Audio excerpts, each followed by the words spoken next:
If you're sick and tired of leaving your bunker shots in the sand and not getting out and it's costing you your round, then in this golf video today on Get Good at Golf, we're going to tell you how to get out every single time.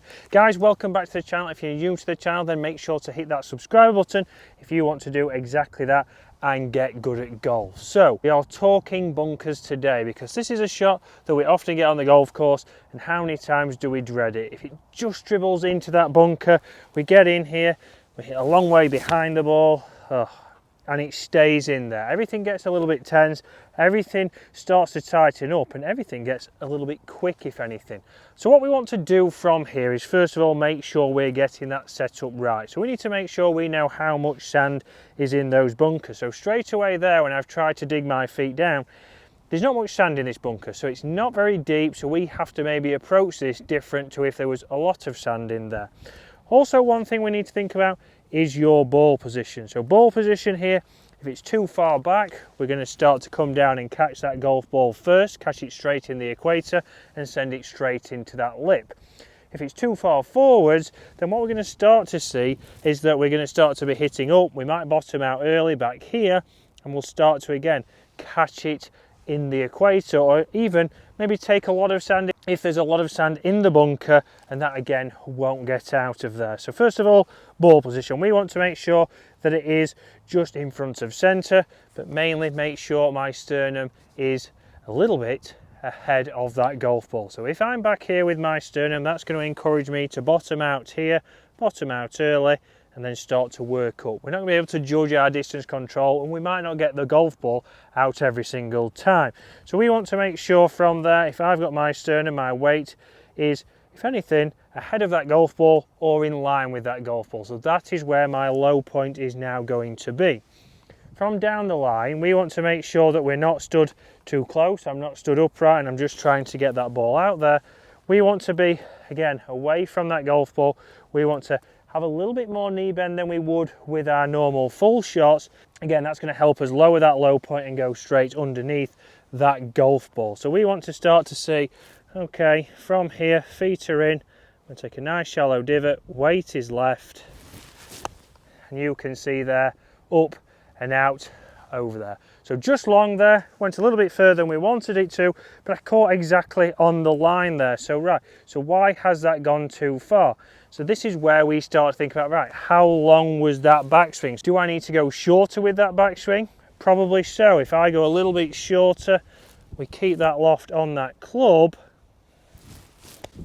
you can see I can get that popping just up over this lip and closer to that hole. So you can see there, I've just adjusted my swing length. So what we start to see then, right, let's say now we make this a little bit more compact, and you might say, because I know there'll be a lot of people saying, well, it looks like there's a lot of sand in there.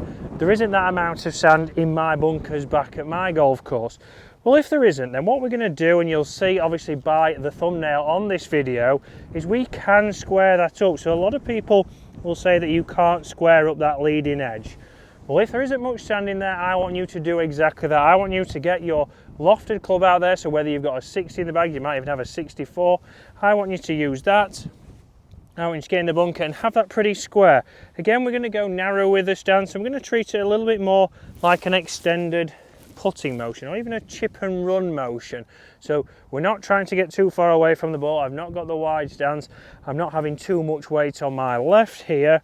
I'm going to get a little bit taller, treat it like a putting motion, and you can see there that has gone straight in. So a nice chip shot there, to say the least, but that's not going to happen every single time. That's the first time I've chipped in a bunker in a long time.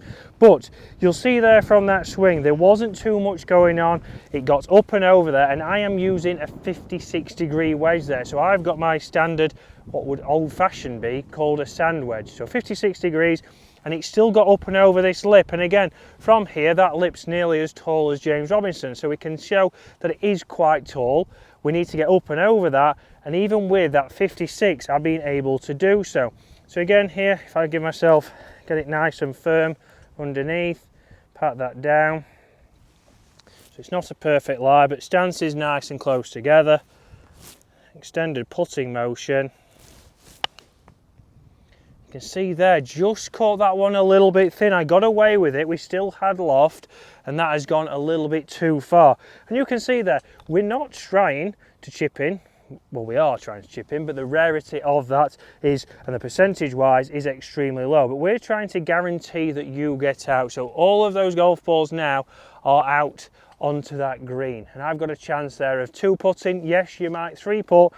But if we're out of the green, we give ourselves a much better chance of 2-putting and trying to limit that damage. If we have another shot here in the bunker, then that's going to make it a lot harder for us to lower those scores. Again here, let's see if we can go again nice and short. And you can see again up and out there, little bit before. So this is where, if we draw a line when we practice our bunkers, I can give myself feedback straight away. And the feedback there was I've tried to help that one up like we see from a lot of golfers. That's where we have to make sure that we're staying over the golf ball or just left. So we'll grab a couple more. So I've just been and collected those that went a little bit long as well, and they were only 30 feet away, and that's going down a big Mackenzie, a big slope in this green. So even there, from the ones that I might have caught a little bit clean or I've caught them a little bit too well, are still within inside the range where you'd be expected to 2-putt.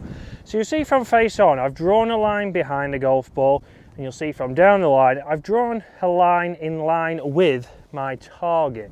And the reason being is this is what we can do in a bunker if you're going down to practice, the elusive word, or if you're just thinking, oh, I'll just have a quick couple of minutes in there because it's something I'm struggling with.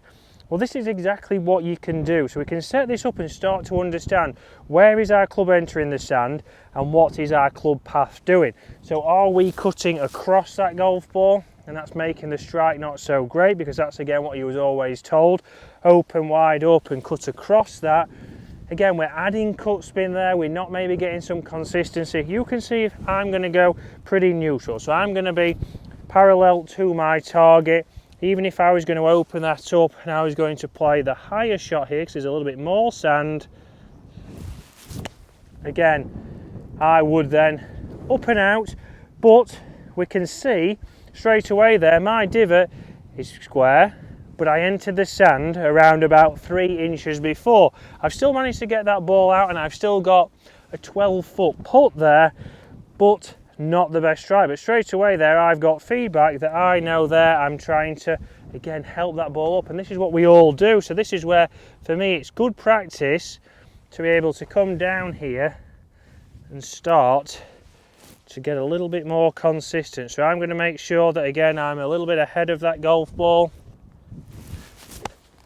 And you can see there straight away, much higher, stopped pretty quick.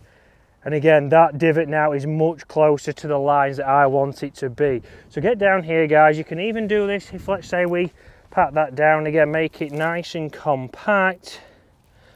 Let's get our ball inside and start to see, right, if I've not got much sand in there, I can get everything nice and square and make sure my divot's in the right place to get that coming out. You can see how consistent that can be in more compact bunkers. We can see that's caught the line. So 2 different options, guys, for you to improve your bunkers and make sure you get out every single time. And if you're enjoying the content, guys, smash that subscribe button and we'll see you soon.